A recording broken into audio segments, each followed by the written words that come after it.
In Chapter 5, we learned about techniques for gene mapping, that is, measuring the distance between two different genes. One of the important applications of such gene mapping information is in developing genetic diagnostic techniques. That is, developing genetic testing techniques for genetic diseases. And that topic of genetic testing will be represented in Chapter 6. Now, as we go through Chapter 6, you will see that in your book they will tell you that there are two major kinds of genetic diagnosis or genetic testing, known as direct diagnosis and indirect diagnosis. Now, my experience has been that almost everyone easily understands examples of direct genetic testing, but it is usually indirect genetic testing that causes problems for people. Now, and I think the reason for that is that people just don't really understand that there are two different kinds of genetic testing. So what do we mean by these two kinds of testing, direct and indirect?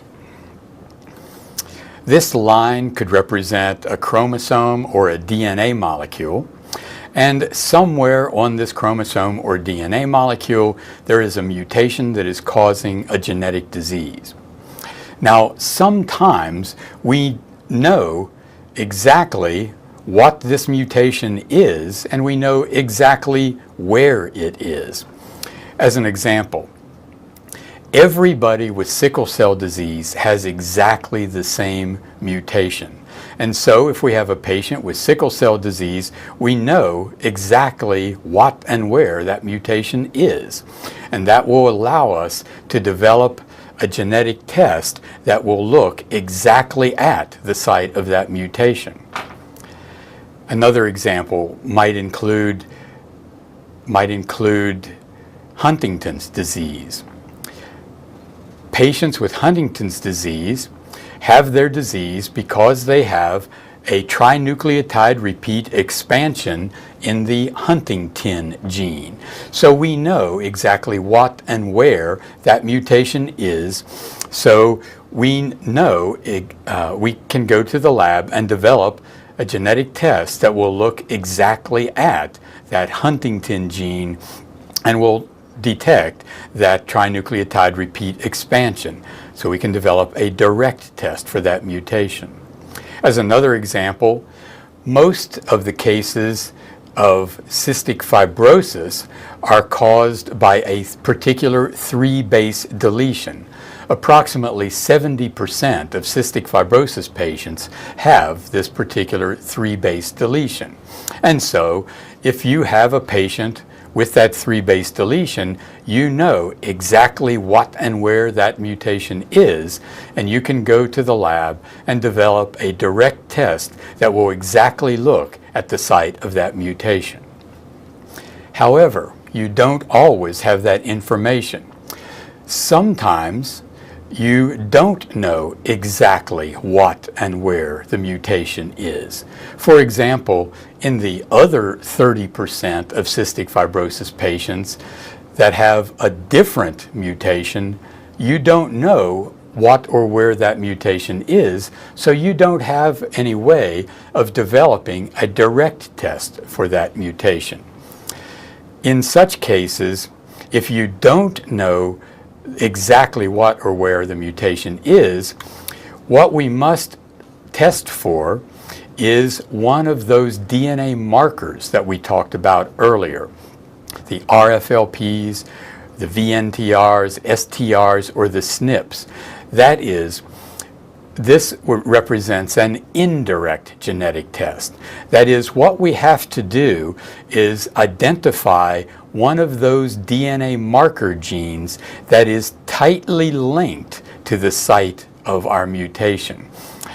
Such a marker that is so close to the site of the mutation that it is essentially never separated from the mutation by crossing over during inheritance.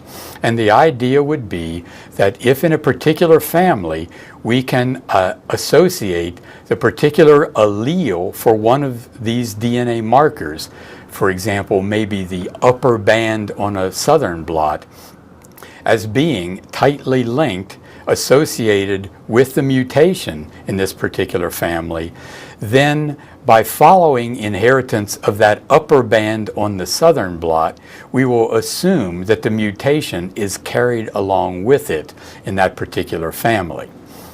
That is an indirect test, an indirect diagnosis. The thing that makes such indirect testing more difficult than direct testing is that you don't know ahead of time what the bands mean. You have to deduce or figure out what the bands mean, because in one particular family, the upper band on the southern blot might be associated with the mutation. In a different family, that upper band on the southern blot might be associated with the normal allele. And so with indirect testing, you have to figure out what the bands mean in each individual family. What kinds of tests do we use for direct and indirect testing? For indirect tests, we use all those DNA markers that we talked about back in Chapter 5. RFLPs, VNTRs, STRs, and SNPs.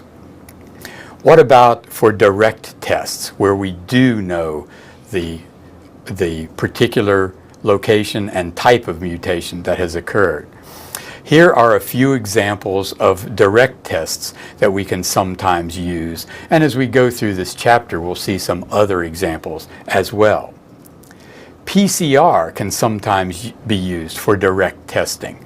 For example, for those patients, those 70% of the patients that have the 3-base deletion, we can put our pair of PCR primers on the two sides of the place where that 3-base deletion potentially will occur and amplify that region of the gene. The basic idea is that the normal allele will be 3 bases longer than the mutant allele, and so by measuring the size of that gene using PCR, we can determine whether the patient has normal or mutant alleles for cystic fibrosis. ASO tests can sometimes be used for direct testing if we know the exact type and location of mutations. ASO stands for allele-specific oligonucleotides. An allele-specific oligonucleotide is a short, single-stranded piece of DNA that we make in our lab, using our gene machine, that is so specific that it can only base pair with one particular allele for a certain gene. That is, because of the Human Genome Project, we know the DNA base sequence of many normal and mutant alleles, so we can go to the lab and synthesize one short little single-stranded ASO probe that is only able to bind specifically to the normal allele, and then we can synthesize a second short ASO probe that is so specific it can only base pair with the mutant allele. Then we test our patient's DNA against that pair of ASO probes and determine which of those probes, normal or mutant, can base pair with our patient's DNA. Sometimes RFLPs can be used for direct testing if the mutation causing the disease hits a palindrome. That's an example of that occurs in sickle cell disease. The particular mutation that causes sickle cell disease happens accidentally to occur in a palindrome, and so that mutation, in addition to causing the symptoms of the disease, that mutation also changes the way the beta globin gene is cut by a particular restriction endonuclease and will lead to different sizes of bands on a southern blot. So RFLPs can sometimes be used for direct testing if the mutation hits a palindrome. DNA sequencing is sometimes used. In DNA sequencing, we would determine the entire DNA sequence in that region of the mutation. We can do that, but DNA sequencing is rather labor-intensive and expensive, and so we only will do the DNA sequencing if there is no other way, if no other test will work. Another kind of direct test is a relatively new development called DNA chips or gene chips. DNA chips are sort of like performing 1,000 ASO tests all at once, and DNA chips have been developed as a result of the Human Genome Project. Because now we know the DNA-based sequence of most of our genes and many of the common mutations that cause genetic diseases. We have that information, and with the technology that has been developed with our gene machines, we can go to the lab and synthesize short little single-stranded DNA molecules that correspond to the base sequence of any normal or mutant allele for a gene that we want. And with our technology, we can put tiny little spots of those single-stranded DNA probes onto what is called a chip. It's about the size of a microscope slide. We can put 1,000 little spots of DNA on that one chip the size of a microscope slide. The first spot might represent normal beta globin, the second spot mutant beta globin. The third spot might be normal cystic fibrosis, the fourth spot mutant cystic fibrosis. Normal PKU, mutant PKU. Normal Tay-Sachs, mutant Tay-Sachs, and so forth. And then what we essentially do is test our patient's DNA against all those different spots on that DNA chip to determine which of those spots our patient's DNA can base pair with. And so in that one test, that one DNA chip or gene chip, we can determine whether a patient has normal or mutant alleles for 1,000 different genes at once. That provides a tremendous amount of genetic information about our patients. The use of these DNA chips is just beginning to explode, and they will become much more commonly used over the next few years.